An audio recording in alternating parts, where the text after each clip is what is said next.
In the second part of this training course, I would like to focus specifically on international talent attraction. Global talent attraction encompasses a broad variety of engagement activities involving international lecturers, researchers, and PhD students. They include short-term or long-term stays, such as guest lectures, research visits and fellowships, as well as recruitment on temporary or permanent basis. Global talent attraction is closely linked to global profiling and visibility discussed in the first part of this training, but it also represents an important area for action for higher education institutions on its own. Let me start by highlighting the importance of a strategic approach to talent attraction, which is particularly growing in the context of limited resources and multiplying areas of responsibility for universities and their staff members.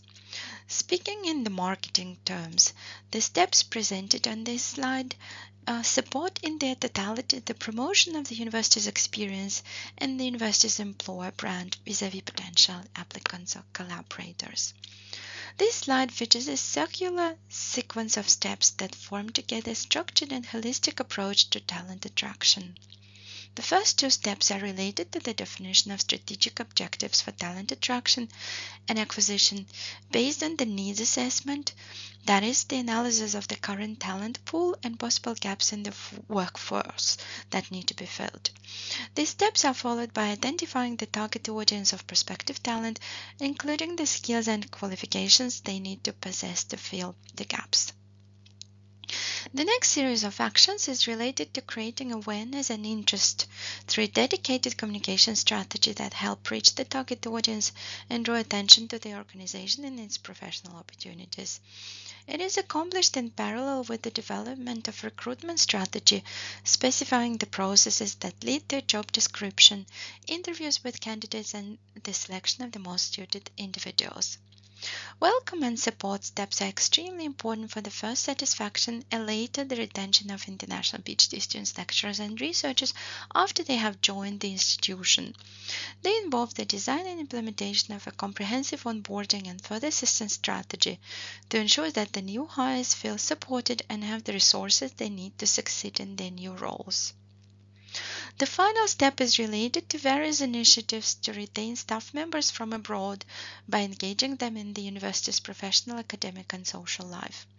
These may include offering professional development opportunities and providing flexible working options. This step also targets a diverse set of actions that help stay connected to international staff alumni in a more strategic and consistent way, for example, through the delivery of visiting scholar programs, awards, honorary positions, or advisory roles. As explained in the first part of the training, such activities are highly effective in terms of boosting the university's global profile and reputation.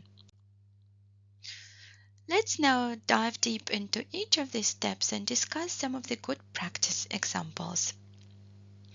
The definition of strategic objectives for international talent attraction should first of all be closely linked to the institutional mission and existing knowledge or expertise gaps. Attracting international PhD students, lecturers, and researchers on a short or long-term basis can feed into the various objectives that can be set for an institutional faculty, such as increasing its global exposure, relevance, and quality, gaining access to specific knowledge and skills, becoming a more attractive partner for private or publicly funded projects, and offering more attractive education experience to international students through the exposure to highly skilled international academic staff. The next step involves the assessment of more specific needs that can be fulfilled by hiring or inviting a staff member from abroad. Such needs analysis can be conducted based on a series of questions that look at the gaps to be filled, the value added by international hiring, and the resources involved. This slide provides a list of tentative primary questions that can be raised by the institutional faculty, leadership, or hiring committee. What is this subject area requiring new expertise and what is its special focus? How useful will the new expertise be for research and postgraduate or undergraduate teaching? What subject-related gains are expected in terms of enhancing existing expertise or establishing a new area? Are there any internal alternatives? How can the new expertise strengthen other units' activities? How will it be funded? Will it generate any additional income?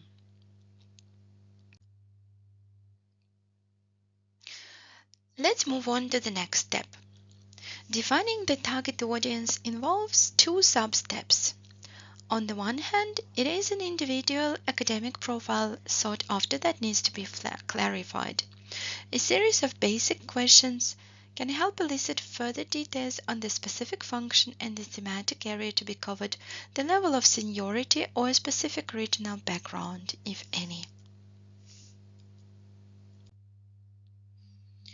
The next sub-step consists in connecting the desired profile to the recruitment opportunities at hand and most appropriate career pathways that can be offered by a university.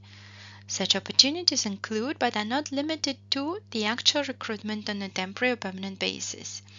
Additionally, they include more flexible short-term attraction instruments that can be funded on an internal, institutional, or external project basis. For example, visiting fellowship or guest lecture programs, staff exchanges, job shadowing, and secondments.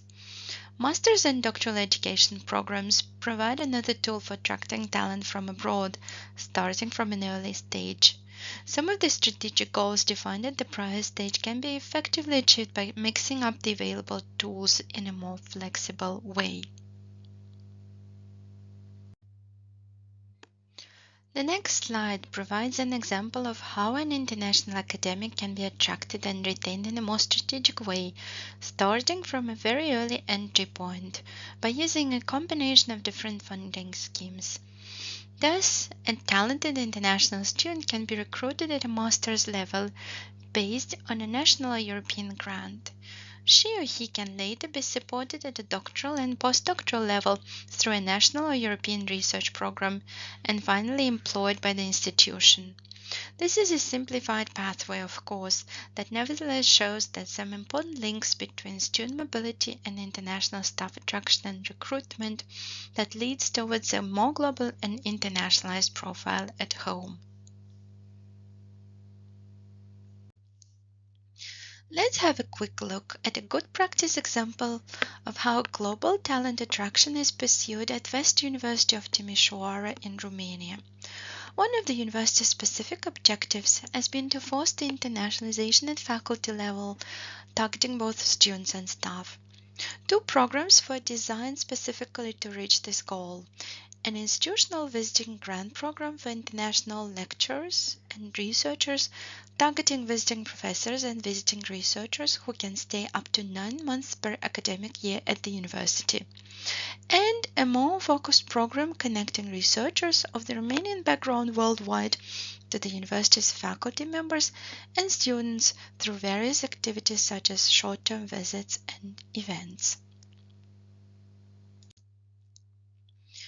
Another example I would like to present comes from the University of Pécs in Hungary.